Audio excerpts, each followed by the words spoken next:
Greetings, this is Bevin, an intuitive business mentor for empaths, lightworkers, and mystics, bringing you my series, the 17 concepts for launching your spiritual, holistic, or creative business. Today, I'm pleased to share one short tip with you, all of you budding entrepreneurs out there.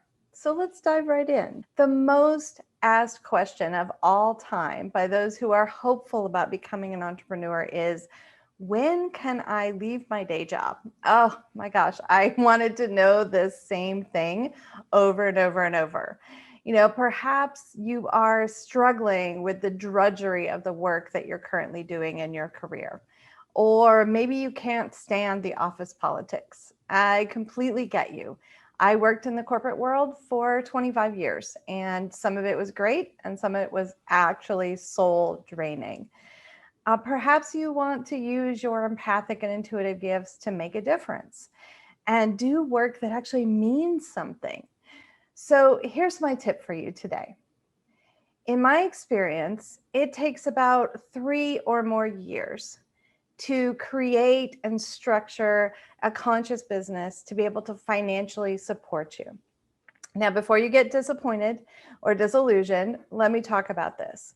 There are many pieces and parts that you have to put into place in order to make this happen. You have to really go inside and learn what it is that you uniquely have to say. What is your unique message? And find platforms and ways of communicating in the same way that I'm making this video. You have to learn how to invite people in to work with you and how to do those sales calls without being icky or manipulative. You have to get kind of savvy at the online space and marketing because that's where clients hang out. That's where people are. It's important to develop key partnerships, work together with colleagues, find other organizations that are aligned and may have similar clients and build those partnerships. And you will need to serve quite a few clients and kind of pivot and adapt what you're offering in order to reach that tipping point when you're able to pay all of your bills. It's completely possible. It's something that I've done over the last 5 years in my business. It took me until about year 2.5 before I was able to sign that letter of resignation and give my notice. I want to be really honest with people about what it takes. Now, let me tell you a couple of ways to make this transition from working for others into entrepreneurship. The one thing that was really important for me was to choose a more minimalist lifestyle. I started looking at all of my monthly and weekly expenses and saying, what is it I absolutely have to have?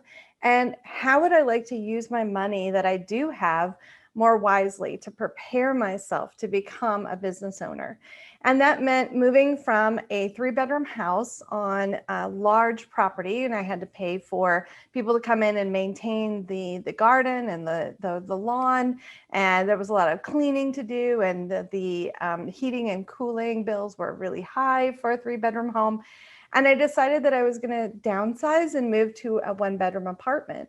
And it was less maintenance for me. So it's very easy. I can clean my entire apartment in like 30 minutes. And I had many less expenses.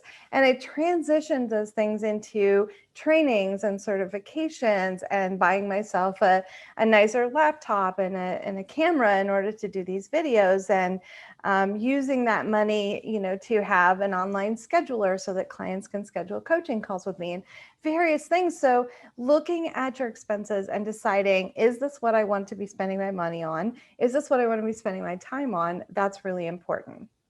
This is going to be a harder one for most people, and I totally get it, especially if you're a parent and you're responsible for supporting children or a family. But it's important to save up for at least a year's worth of salary before quitting your day job. I know that's really challenging. The other way you can do it is if you have a very supportive significant other or spouse or someone else that you live with who's willing to say, yes, I will pay the bills while you're getting this launched, and you work that out together. But it's important to have this financial safety net, because what happens if you just quit your day job and you say, I'm going to make this work no matter what? Well, yes, you are going to have the time to do that, but you won't have all of the expertise that you need. And what will happen is, as those bills start to pile up and as your income is not meeting that yet, and I just say yet because it can and it will, you will get into financial survival mode and it gets really scary.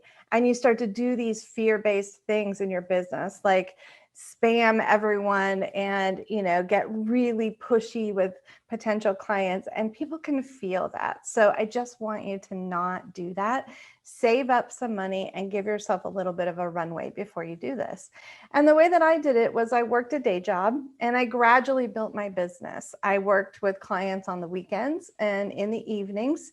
And at some point I got to this tipping point and there was a lot of work. I felt like I was overworking, and I had so many incoming clients and opportunities in my new spiritual business that I could not handle both. And that's when I was like, okay, I'm going to leap off. I'm going to jump off the cliff and I'm going to give my 2 weeks notice. So one of the ways that I actually get information for my business, tap into my intuitive knowing, is through divination tools like oracle cards. This is the Sacred Rebels deck. It's one of my favorites. It really is a rebellious act to build a spiritual, creative, or conscious business. And I thought I would tap into the card that is at the bottom of the deck. Let me show you this here for a moment because it relates directly into what we're talking about here. And this card says, she feels, she knows. And of course, it is not gender specific. This is just a reflection of the picture. So it could be he or they or whatever gender pronouns that you choose to use. But this person is really tuning in, getting quiet, using their meditative practice, using their spiritual practice. Maybe you do drumming or yoga to just sense in. You can see that there's an energy flow. There's a lot going on here. A lot of ideas, a lot of creativity, a lot of passion for what it is that you want to build. And you can see here that there's a little bit of a peacock feather like tucked behind the ear. And of course, the peacock, as a spirit animal, is one that opens itself and shows who it is, like unapologetically. And there's only one right now because it's like, okay, I'm considering really doing this, even if other people don't understand. Even if I may not know exactly how to do all of this, I'm really tapping in. So I love this card for you. This is just one of the many concepts that I teach in my business mentoring program, the Wisdom Circle for Novice Entrepreneurs. I share everything that I've learned about growing my own spiritual conscious business with you. It combines the earthly realm, the practical how-tos, how to market, how to do market research, how to find the clients, how to do a beta test, how to determine how to create a brand for yourself and what platforms to use and all the technical stuff. And we take the earthly realm and we lift it into the spiritual realm because you need both of these things. You need the practicality, you need to be grounded and rooted, but you also need to focus on your personal and professional and spiritual growth. You must have both of these things to thrive and serve. And what I'll just say is that the world is changing, my perceptive friends. The passion, the creativity, and the spiritual connection that you have inside of you is needed now more than ever. So I invite you to schedule a 30-minute Zoom chat with me. I'd love to hear about your business ideas, and with zero pressure, we can explore whether the Wisdom Circle might be the right support system for you in this next year of your journey. I've included the link to my online calendar with this video.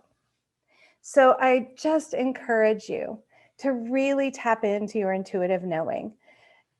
Get into this space where you're having an understanding of when it's time to transition from what you've been doing into where you want to be. Always listen to your intuition.